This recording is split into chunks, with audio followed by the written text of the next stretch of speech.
안녕하세요. 자, 조직사회학 제8강을 시작하도록 하겠습니다. 자, 오늘은 지난 시간에 이어가지고 가장 중요한 기계장치로서의 조직 이 두 번째 과학적 관리론에 대해서 살펴보도록 하겠습니다.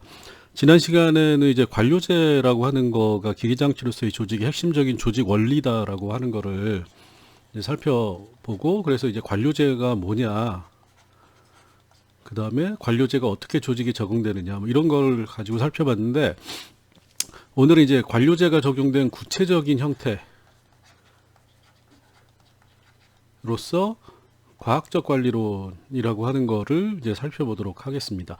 그래서 여러분들이 이미 제목에 나와 있지만 지금 계속하는 게 이제 기계장치로서의 조직이라고 하는 이미지를 우리가 살펴보고 있는 건데, 이거는 그 이제 실제로 조직이라고 하는 게 작동하는, 그러니까 조직이 작동하는 다양한 원칙 또는 이제 원리라고 하는 게 있는데, 지금 다루고 있는 건 이제 기계장치라고 하는 특성을 가지고 있는 거예요. 그래서 이 기계장치라고 하는 거는, 자, 말 그대로 조직은 기계다라고 하는 관점을 가지고 있는 겁니다.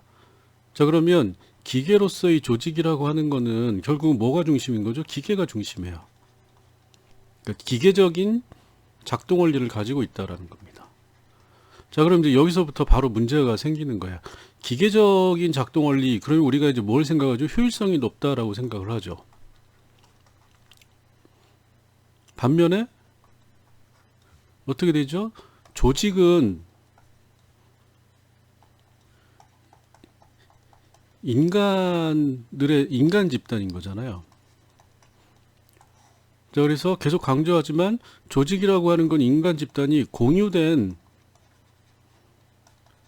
목표를 달성하기 위해서 만든 집단이에요. 인간들이, 사람들이.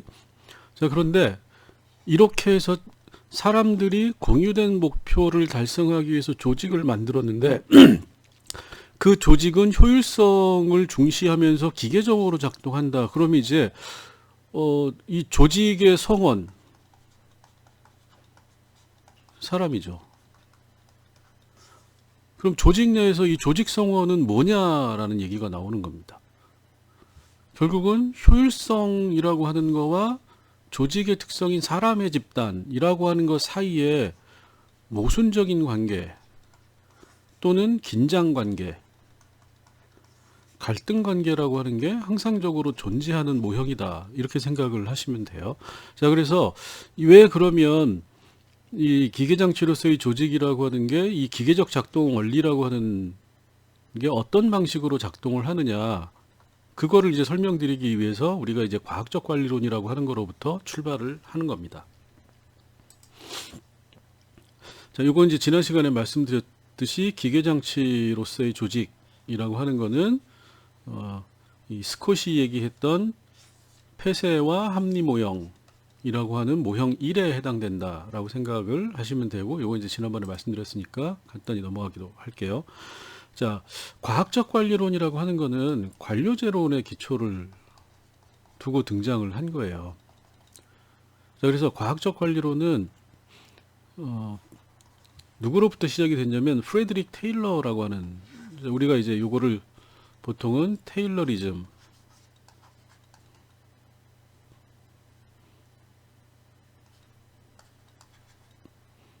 이라고 얘기를 해요. 테일러주의, 러리즘, 뭐 그대로 발음하기도 하고 또는 이제 우리말로 바꿔가지고 테일러주의라고 얘기를 하는데, 이 테일러라고, 프레드릭 테일러라고 하는 사람이 1911년에 과학적 관리론이라고 하는 책을 씁니다. 관리론. 그래서 이제 이 과학적 관리론에서 제시한 관리 원칙이라고 하는 게 조직의 운영 원칙, 뭐 이런 식으로 이제 제시가 됐고, 요게 이제 보편화되면서 요걸 우리가 이제 테일러리즘, 테일러주의, 이렇게 얘기를 하는 거고, 현대 조직은 지난 시간에도 말씀드렸지만 대부분 이 테일러주의를 근간으로 하고 있다. 요렇게 이해를 하시면 돼요. 요 비슷한 얘기를 한 게 이제 페이올이라고 하는 사람이 있는데 프랑스에 요 사람은 이제 주로 이제 행정조직에서의 관료제를 중심으로 얘기를 했고 가장 중요한 생산조직에서의 관료제를 소위 말하는 현실적으로 적용 가능한 형태로 제시한 게 테일러다. 그래서 테일러가 굉장히 중요하고 그 다음에 요 테일러라고 하는 건 그래서 결국 현대 경영학의 시조가 됐다. 그래서 여러분들이 경영학 개론이나 경영조직론이나 이런 거 얘기할 때 대부분 이 현대 조직과 관련해서는 테일러로부터 시작을 합니다. 여기 이제 이렇게 생긴 사람인데 우리가 이제 테일러주의를 과학적 관리론이라고 하는 거를 이해하기 위해서는 이 개인에 대해서 한번 좀 살펴볼 필요가 있어요. 이제 미국 사람이고 1865년에 태어나서 1915년이니까 죽은 날짜로만 계산해도 이제 100년 전 사람이죠. 지금이 2020년이니까. 자, 우선 이제 굳이 부모 이유를 얘기를 하는 이유가 있어요. 아버지가 이제 퀘이커 교도고 어머니도 청교도인데 이 둘 다 이 프로테스탄트입니다. 자, 이 프로테스탄트 그러면 우리가 그냥 개신교 이렇게 얘기를 하죠. 또는 기독교.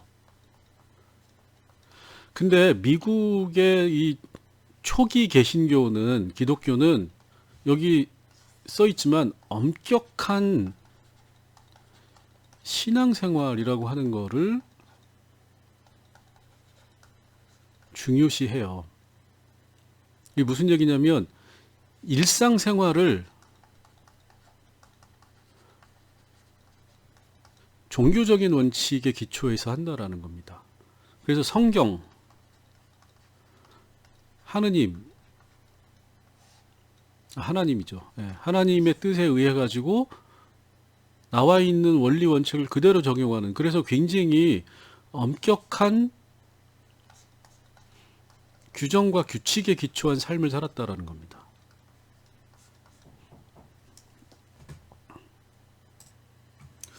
자, 그래서 굉장히 이제 엄격한 생활 방식 이런 거에 이제 익숙해져 있던 사람이고, 그래서 이제 심지어는 약간의 그 결벽증이라는 얘기까지 나와요. 이제 결벽증이라고 하는 건 뭐냐면 자기의 모든 삶이 정리정돈이 되어야 되는 거에 대한 강박이 있는 거죠. 이런 스타일이기 때문에 이제 이 사람이 그래서 과학적 관리론이라고 하는 거에 몰두를 하게 됩니다. 자, 여기 이제 보시면 1874년에 이 히드라울릭 웍스라고 하는 회사에서 이제 견습공으로 이제 일을 배우게 되는 거죠. 기술자로서. 그리고 약 4년 뒤에 78년에 미드베일 철강회사의 10장이 작업반장 이렇게 이제 돼요. 그래서 작업반장 정도의 지위를 가지고 여기에서 이제 정식으로 회사를 다니게 되는데 현장에서 여기 조금 전에 말씀드렸던 이제 정리정돈 이런 거에 대한 규정과 규칙 이런 거에 대한 강박이 있다 보니까 이 사람이 보는 현장 노동 현장이라고 하는 거는 너무나 무질서했다. 그러니까 이 사람의 기본 생각은 이 무질서를 어떻게 정리정돈할 거냐. 이런 생각을 갖게 되는 거고, 그게 이제 시간 연구라고 하는 거로 이제 등장을 하게 되는 겁니다. 이 시간 연구는 좀 이따 말씀드리겠는데, 이제 보통 시간 동작 연구라고 얘기를 많이 해요. 그래서 테일러주의의 가장 기본적인 원칙이고 이거에 기초해서 테일러주의가 등장을 하게 되는 건데 이 시간 동작 연구는 지금 현재 이제 직무 분석이라고 하는 현대 경영 관리에서도 굉장히 많이 활용이 됩니다. 물론 이제 요 그대로는 아니지만 요게 이제 좀 발전된 형태로 직무 분석이라고 하는 게 테일러주의에 기초를 하고 있는 겁니다. 그래서 이제 시간 동작 연구를 하게 되는데 이 대상이 되는 노동자들이 이걸 굉장히 싫어합니다. 그래서 노동자 저항에 부딪혀가지고 이제 이게 중단이 되고 그 다음에 이제 기계공학에 대한 공부를 해서 이제 83년도에 석사학위를 받게 되고 이제 엔지니어가 돼요. 엔지니어가 되고 이 사람이 이제 그 사이에 1881년도부터 그러니까 석사학위 따고 나서 한참 동안 90년까지 이 미드베일 철강 회사에서 계속 실험을 합니다. 어떤 실험을 하냐면 노동 도구를 어떻게 표준화할 것인가, 작업 속도를 어떻게 표준화할 것인가, 어떤 작업 도구를 쓸 것인가. 자, 이런 방식으로 해가지고 정신노동과 육체노동을 어떻게 분리시킬 것인가, 생산 계획을 어떻게 짤 것인가, 기계보수 및 유지를 어떻게 조직적으로 체계화할 것인가, 뭐 이런 식의 고민들을 하고 요거를 자기가 일하는 회사에서 일종의 조금씩 실험의 방식으로 이걸 적용을 해봅니다. 실제로 전면적으로 적용이 되지는 않았지만 계속적으로 이제 그거를 탐색을 하는 거예요. 그러니까 여기 이제 아까 현장의 무질서라고 하는 건데 이전에 요 당시에 산업 현장이라고 하는 거는 어떤 방식이냐면 그냥 공장이라고 하는 게 있으면 여기에 그냥 사람들을 모아 놓는 거예요. 사람들을. 그럼 이 사람들이 전부 다 다른 도구, 특히 기술자들 같은 경우는 개인 도구를 쓰고 그 다음에 작업 방식도 다 개인별로 편한 방식으로 이런 방식으로 일을 해왔다라는 거죠. 그 다음에 작업 시간도 자기가 일을 많이 하고 싶을 때 많이 하고 안 그럴 땐 널널하게. 그러니까 소위 말하는 관리와 통제라고 하는 게 거의 존재하지 않는 이런 방식이었다라는 거죠. 그냥 일을 하느냐 하지 않느냐라고 하는 것만 관리가 되는 방식. 요게 이제 이 당시의 현장, 작업 현장이라는 거죠. 자, 그래서 테일러는 그거를 어떻게 질서를 작업 현장에 도입할 것이냐, 어떻게 체계화할 것이냐, 이거를 계속 고민을 한 겁니다. 자, 그래서 여기 이제 미드베일 회사에서 본인이 쭉 실험을 통해 가지고 고민을 했던 거를 이 90년대에서 93년까지 이직을 해 가지고 이게 제지 회사예요. Manufacturing Investment Company라고 하는, 여기에서 성과급 제도를 도입하고 공장의 작업 방식을 완전히 자기 방식대로 재조직화를 하는데 이게 노동자들이 반발하고 이 경영자라고 했는데 이제 관리자를 얘기를 하는 겁니다. 관리자들도 이거에 대해서 반발을 해요. 그래서 갈등 관계에 빠지게 되고 그러다 보가 이제 고용 관계가 해소, 쉽게 얘기하면 잘렸다라는 거죠. 잘렸다가 나중에 자문관이라고 하는 형태로 복귀를 하게 됩니다. 그래서 계속 자기가 생각하고 적용해 봤을 때의 문제점들을 보완해 가지고 1911년에 과학적 관리의 원칙이라고 하는 이 저서 이름입니다. 책을 발간을 해요. 근데 이제 이 책이 굉장히 이제 소위 말하는 센세이션, 선풍적인 인기를 특히 사용자, 경영자들 사이에서 얻게 돼가지고 이게 너무 유명해지다 보니까 1911년 출간된 그 해에 테일러라고 하는 사람을 불러서 어디에서? 의회에서, 미 의회에서 테일러를 불러가지고 일종의 청문회를 합니다. 네가 쓴 책이 어떤 거고 무엇을 목적으로 하고 어떤 효과가 있느냐라고 하는 거에 대해서 의원들이 이 사람을 불러가지고 물어보는 청문회를 개최할 정도로 굉장히 화제가 되는, 그리고 이후에 이게 작업장의 일반적인 원칙으로 보편화가 된다. 이렇게 이제 얘기를 할 수가 있습니다. 자, 그래서 이 책이 이 프레드릭 테일러라고 하는 사람이 쓴 과학적 관리의 원칙이라고 하는 책이고, 자, 요게 이제 우리나라에는 이렇게 번역이 돼 있어요. 프레드릭 테일러 과학적 관리법, 또는 어떤 책은 이 번역본이 여러 가지가 있는데 과학적 관리, 또 어떤 책은 과학적 경영, 뭐 이런 식으로 번역이 돼 있기도 한데 이게 이제 일종의 베스트셀러 책이라고 볼 수가 있는 거죠. 자, 그러면 과학적 관리론이라고 하는 이 테일러가 얘기하는 조직 운영의 원칙은 뭐냐면 어디에서 시작이 되냐면 여기 이게 이제 스톱워치죠.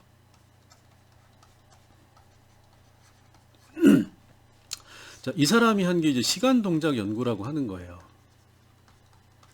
근데 이 시간 동작 연구는 뭐냐면 이 사람이 하는 아까 말씀드렸듯이 이 당시의 작업 현장은 모든 사람들이 자기의 도구를 가지고 자기 방식으로 일을 했다라는 거예요. 그래서 이 사람 테일러는 이거를 어떤 사람은 굉장히 효율적으로 일을 하는 거라고 볼 수 있지만 어떤 사람은 굉장히 비효율적으로 일을 하는 걸 수도 있다. 그러면 자기의 도구를 가지고 자기 방식대로 일을 하는 거를 쉽게 얘기하면 표준화시키자라는 생각을 한 겁니다. 가장 어떤 방식으로 효율적인 방식으로 표준화시켜서 비효율적으로 일하는 사람도 이 방식대로 일을 하도록 하자. 그걸 하기 위해서 뭘 했느냐? 그러면 어떤 게 효율적으로 일을 하는 방식인지를 탐색을 해야 된다. 그래서 시간 동작 연구라고 하는 게 나옵니다. 자, 시간 동작 연구는 시간에 대한 연구와 동작에 대한 연구예요. 어떤 특정한 일을 하는 데 있어서 가장 효율적인 동작이 뭐냐라고 하는 거를 먼저 분석을 합니다. 이 사람이 기계를 돌리면 이 기계를 작동시키기 위해서 이 사람이 어떤 동작들을 해야 되느냐 해서 동작을 세분화해요. 그 다음에는 시간 연구를 여기다 붙이는 겁니다. 어떻게? 각각의 동작이 어느 정도의 시간을 소요하느냐 이렇게 되는 거죠. 그래서 동작을 세분화하고 그 동작별 시간을 측정한 다음에 다른 노동자에게 적용하는 겁니다.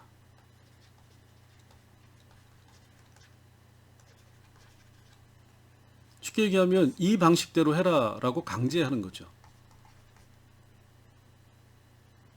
여기 이제 소위 말하는 표준화의 원리가 여기서부터 나오는 겁니다. 그래서 이거를 우리가 시간 동작 연구라고 한다. 네, 그래서 이 타임 앤 모션 스터디라고 하는 시간과 동작에 대한 연구. 자, 이거는 아까 기본적으로 동작의 세분화, 그 다음에 동작별 소요 시간. 그래서 이거를 표준화시킨다. 이렇게 이제 말씀을 드렸죠. 그래서 시간 동작이라고 하는 거는 각각의 작업이 어떤 방식으로 이루어졌느냐. 이게 이제 동작의 세분화죠. 이게 1이 되는 겁니다. 그 다음에 두 번째는 각각의 동작이 어느 정도의 시간을 필요로 하는가. 그래가지고 뭐가 나오는 거죠? 표준 작업 방식과 표준 작업 시간이라고 하는 게 나오는 거죠. 이 두 가지를 합치면 곱하면 뭐가 나오죠? 표준 작업량이 나오는 겁니다. 표준 작업량이라고 하는 게. 그래서 이거를 기업가가 표준 작업량을 노동자에게 제시하고 요거를 준수해야 할 기본 작업량으로 설정을 하는 겁니다. 자, 그러면 이게 이제 기준값이 되니까 사용자 입장에서는 이 기준값대로 하면 원래 약속한 돈을 임금을 주는 거고, 이 기준값보다 많이 하면 임금을 더 주는 거고, 이 기준값 밑으로 하면 임금을 적게 준다라는 거죠. 이게 소위 말하는 이제 성과급이 되는 겁니다. 자, 그래서 이 시간 동작 연구를 해가지고 직무를 첫 번째 세분화할 수 있다. 1. 노동하는데 작업을 가장 단순한 기초 동작으로 분해한다. 두 번째로는 이 과정에서 불필요한 동작을 조사해서 제거시킨다. 세 번째로는 숙련 노동자를 중심으로 한다. 이게 이제 기준이 되는 거죠. 숙련된 표준 노동자.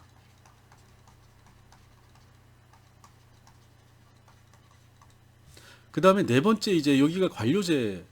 이거를 공식화하고 문서화한다. 이게 이제 관료제적 요소가 되는 거죠. 즉 이렇게 해서 나온 거를 규정과 규칙으로 만드는 겁니다. 그 다음에 다섯 번째는 표준값이 표준 시간과 표준 동작을 노동자에게 적용시키는 과정이 필요한 거잖아요. 자, 이거는 뭐로 하느냐? 훈련을 통해서 한다라는 거예요. 표준 훈련 기간이라고 하는 것을 설정을 한다. 그래서 여기서부터 이제 훈련이라고 하는 직업 훈련이라고 하는 개념이 등장을 하게 됩니다. 자, 그래서 요 훈련에 들어가는 기간을 조사하고 여섯 번째로 그 다음에 여기서 보면 필요 휴식 시간이라고 하는 거를 개념을 넣었어요. 이건 뭐냐면 인간은 기본적으로 기계처럼 일을 해라라고 하는 거를 전제하는데 현실에서는 인간이 기계처럼 일을 할 수 없잖아요. 그러다 보니까 최소한 표준화된 작업을 지속적으로 할 수 있는 시간을 측정을 하고 그 다음에 다시 이 표준적으로 지속 가능한 시간 동안 일을 하기 위해서 필요한 휴식 시간을 중간에 둔다라는 거죠. 지금 현재 우리나라 근로기준법을 보면 4시간 일을 하면 무조건 30분 동안 휴식을 두도록 돼 있어요. 근로기준법에. 자, 이게 여기에서 나온 개념입니다. 그 다음에 일곱 번째, 이 사람이 표준적인 작업을 할 수 있는 최적이라고 했는데 사실은 표준 노동 조건을 만들어 준다라는 거예요. 그냥 네가 알아서 표준 작업을 해라가 아니라 표준 작업을 할 수 있는 작업 환경을 만든다. 자, 그러면 이 표준 작업 환경에는 뭐가 들어가느냐? 작업 도구. 자, 작업 도구를 어떻게 하는 거죠? 표준화시키는 겁니다. 그 다음에 기계 설비를 표준화시키는 거예요. 노동 조건을 표준화시키는 겁니다. 그 다음에 여덟 번째로 이거에 대한 보상을 상여금 제도, 성과급이라고 하는 임금체계, 유인제도로 이걸 도입했다라는 겁니다. 자, 그럼 이거에 대한 키워드가 뭐죠? 표준화예요, 표준화. 시간동작연구는. 그래서 우리가 테일러주의적인 조직이라고 하는 거를 표준 조직, 표준화 조직이라고 얘기를 합니다. 자, 그러면 이 과학적 관리론이 등장하게 된 핵심 내용을 보면 실험에 기초해서 분석을 했다라는 거예요. 그냥 임의적으로 생각하지 않았다. 즉 과학적인 탐구의 결과다. 그 다음에 두 번째가 비인격화다. 자, 노동자는 생각하지 말아야 합니다. 자, 뭐죠? 어떤 도구를 이용해서 어떤 방식으로 작업을 하느냐에 대해서는 누가 결정하느냐? 엔지니어가 결정한다라는 거예요. 그 이전에는 누가 결정했죠? 노동자가 결정을 했죠. 근데 노동자의 결정권을 누구에게 준 거죠? 엔지니어에게 준 겁니다. 자, 이거의 전략적인 목표는 결국 뭐냐? 과학적 관리라고 하는 게, 또는 결과는 뭐냐? 육체 노동과 정신 노동을 분리했다라는 거예요. 생각하지 않는, 생각이 없는 노동은 육체 노동이 되고 정신 노동은 엔지니어가 수행을 하게 된다는 겁니다. 자, 그래서 이 모든 거를 관리하는 공장관리 담당으로서 계획부서라고 하는 경영의 체계화가 여기서부터 시작이 된다. 또는 관리의 체계화가 되는 거죠. 그래서 이 계획부서에서 뭘 하느냐? 동작 및 시간 연구, 채용, 이후 관련된 이거를 가능하게 하긴 채용, 해고, 교육훈련, 임금관리, 생산관리, 영과관리 이런 것들을 전부 다 수행하는 게 계획부서가 된다.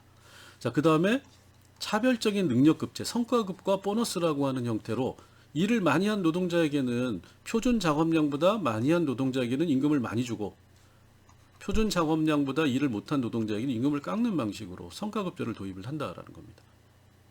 자, 그 다음에 전문가가 테일러는 객관적이고 지식을 가지고 있기 때문에 이거를 바탕으로 해서 노동자와 고용주 사이의 갈등을 해결할 수 있다고 본 거예요. 노조라고 하는 건 필요하지 않다라고 본 겁니다. 이게 이제 과학적 관리론이 담고 있는 내용이다. 자, 그러면 지금 현재 우리나라에 노조가 있는 건 이제 법적으로 인정이 돼. 요 얘기를 빼면 굉장히 많은 공장 조직들이 또는 사무실 조직들이 이렇게 움직인다라는 겁니다. 여전히. 자, 그러면 과학적 관리론이 가지고 있는 함의를 우리가 이제 기본 가정을 살펴보면 도구적인 인간관. 자, 뭐죠? 인간은 생산의 도구다. 라는 가정이 기본적으로 있는 거죠. 이걸 도구적인 인간이라고 보는 겁니다. 자, 그러면 인간은 어떻게 움직인다? 기계적으로 움직인다. 그래서 우리가 이제 기계화라고 하는 거를 얘기를 하는 거고, 기계 인형이라고 하는 얘기가 여기서부터 나오는 겁니다. 즉, 작업하는 인간은, 노동자는 뭐죠? 생각하지 않는다라는 개념이 여기서부터 나오는 거예요. 자, 그래서 합리적이고 개인화된, 자, 이건 합치면 무슨 얘기가 되죠? 효율성을 추구한다라는 겁니다. 자, 효율성을 추구하기 위해서는 뭐죠? 기계 인형처럼 작업을 해야 된다. 이게 이제 신고전 학파 경제학적 인간관이라고 볼 수 있는 거고, 자, 그 다음에 인간이라고 하는 거는 기본적으로 게으르고 쾌락만을 추구한다라고 하는 일종의 성악설, 인간을 이렇게 본 거예요. 그래서 어떻게 되죠? 결과적으로 관리하고 규율을 부과해야 된다. 규정과 규칙에 의해서. 여기 이제 관료제가 되는 거죠.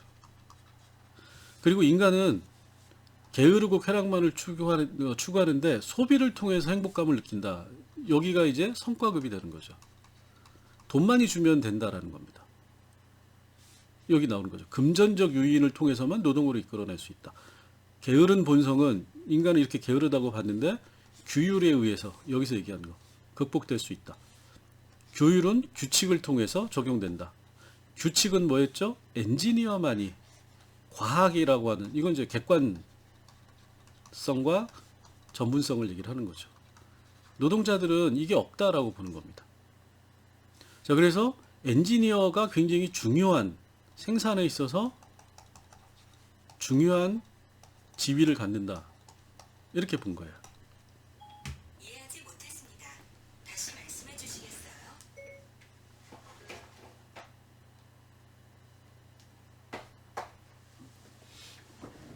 자, 요렇게 해서 이제 과학적 관리론이 등장을 했는데, 초기에는 뭐 이제 청문회 의회 가가지고 뭐 질의도 하고 설명도 하고 했는데, 초반에는 아주 전체 미국 노동자의 소수에게만 적용이 됩니다.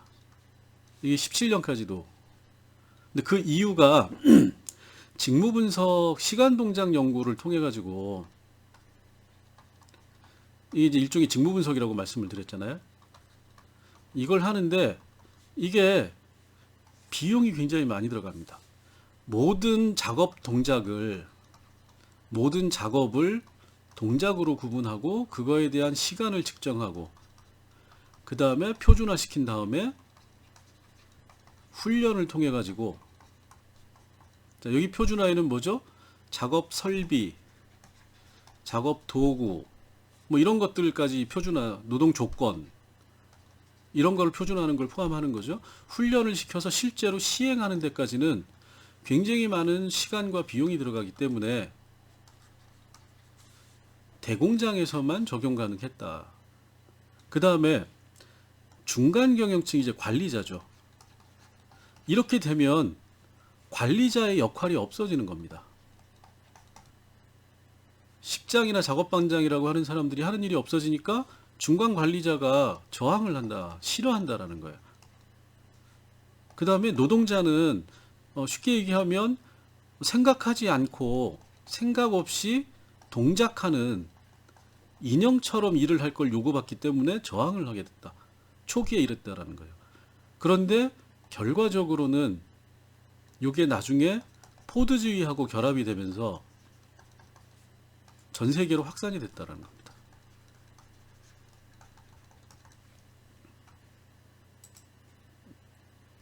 자, 그러면 우리가 이제 테일러주의에 대해서 과학적 관리론이라고 하는 게 어떤 원칙을 가지고 있느냐라고 하는 거를 나중에 학자들이 분석을 했어요. 그래서 분석을 했는데 크게 보면 세 가지를 얘기를 하는 겁니다. 첫 번째, 구상과 실행의 분리. 말이 어렵죠. 구상은 생각한다라는 거예요. 실행이라고 하는 건 동작을 한다. 구상과 실행의 분리라고 하는 거는 생각은 육체 노동자가 하고, 육체 노동자 아니죠. 생각은 엔지니어가 하고 동작은 육체 노동자가 하는, 이런 방식으로 노동 과정을 재조직화한다. 그죠? 그 다음에 결국 이제 구상과 실행의 분리가 되면 정신노동과 육체노동이 분리가 되는 겁니다. 아까 말씀드렸듯이 정신노동은 누가 하는 거죠? 엔지니어가. 육체노동은 일반 노동자가. 자, 그럼 그 결과가 뭐냐? 탈숙연화가 발생을 한다라는 거예요. 이게 탈숙연화라고 하는 거는 현장에 있는 육체 노동자들이 생산직이죠.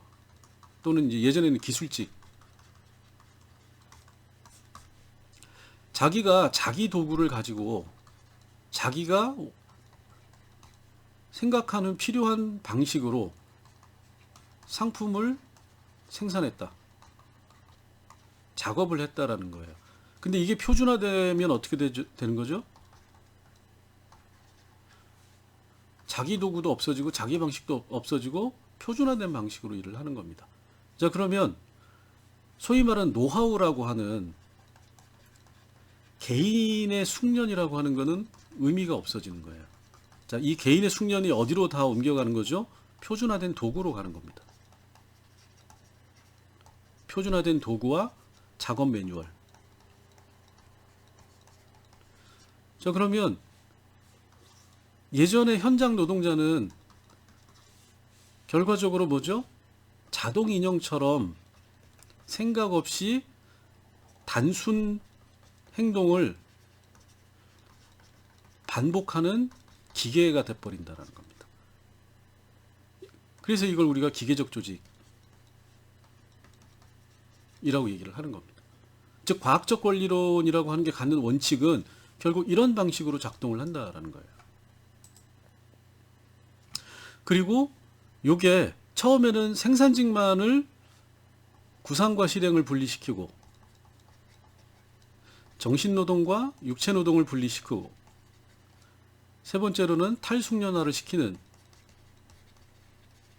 이래서 이제 소위 말하는 생산직과 사무직이라고 하는 게 이제 등장을 했는데, 시간이 가고 기술이 발전하니까 어떻게 되죠? 사무직에게서도 이런 똑같은 방식의 과정이 적용될 수밖에 없다. 그래서 지금은 사무직이라고 하는 게 생각하는 노동을 하지 않는다.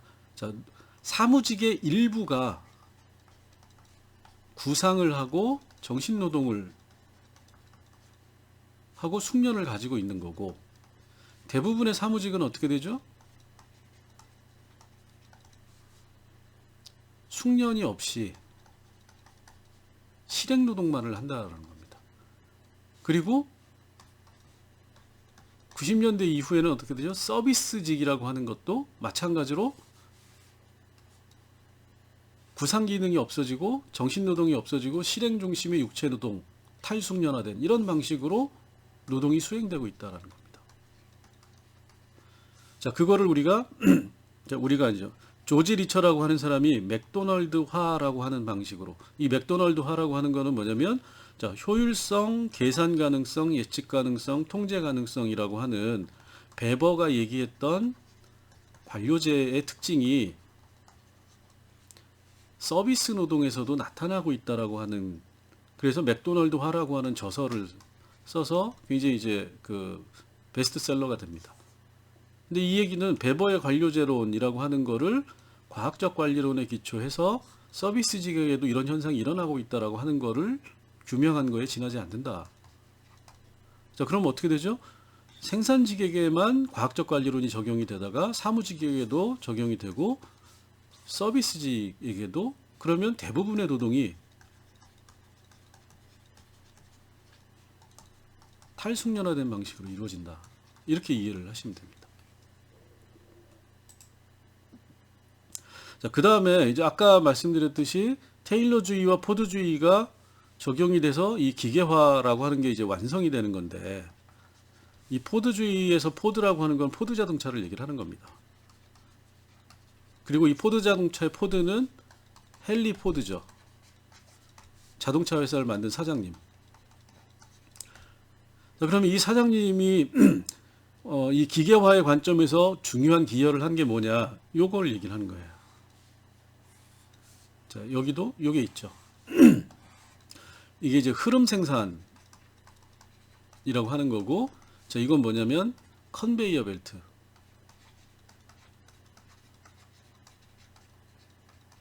자, 이거는 뭐죠? 움직이는 작업대를 얘기를 하는 겁니다.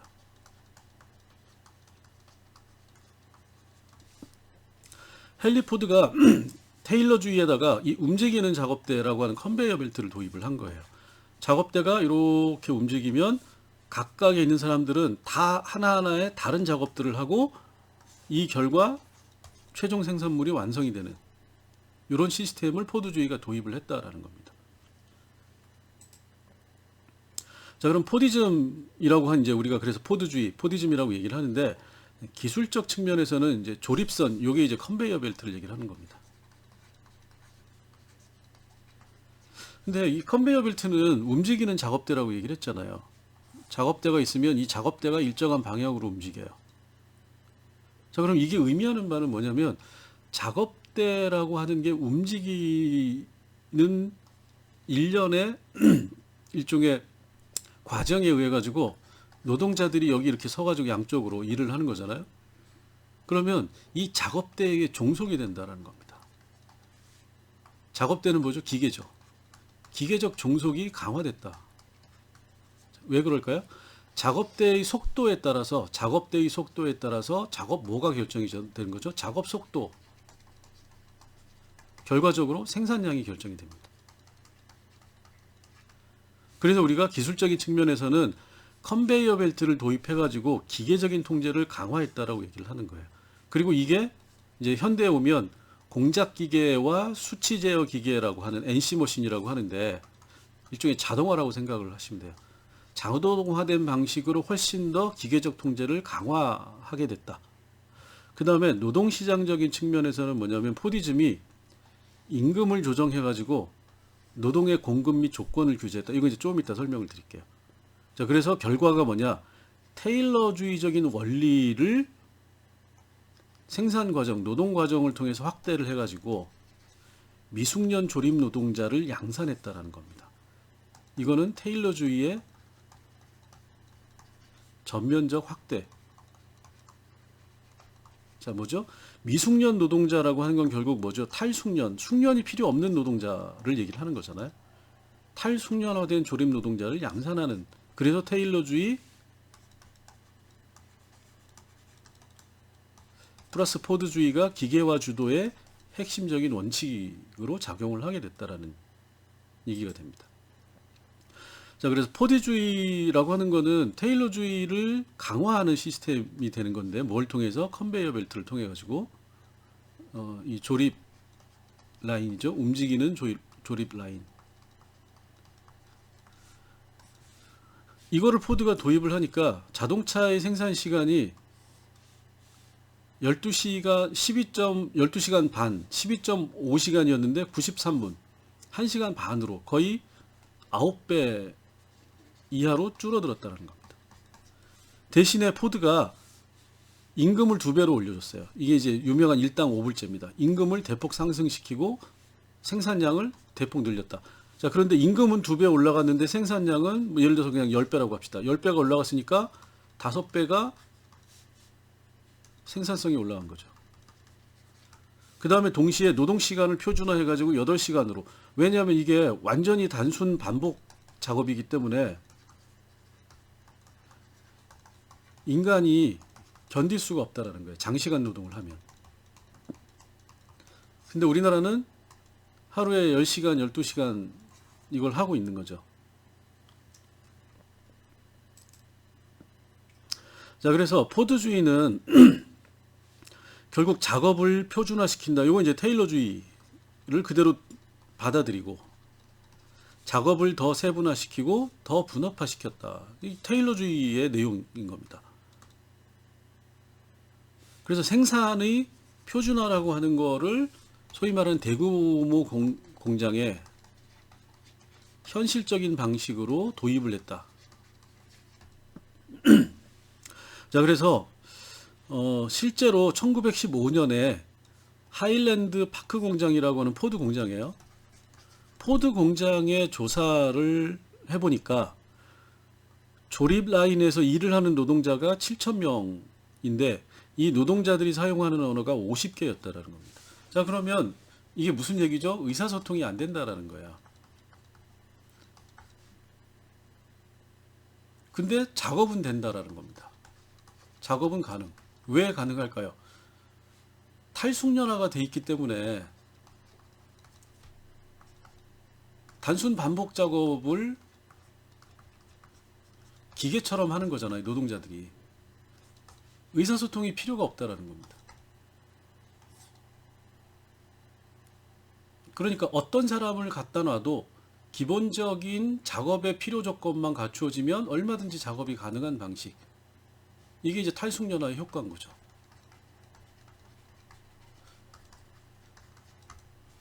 자, 그래서 여기 이제 이렇게 보시면 직무 분석을 1922년에 포드가 했는데 이렇게 돼 있는 거예요. 작업을 재분류를 했더니 670개의 작업은 다리가 없는 사람도 수행할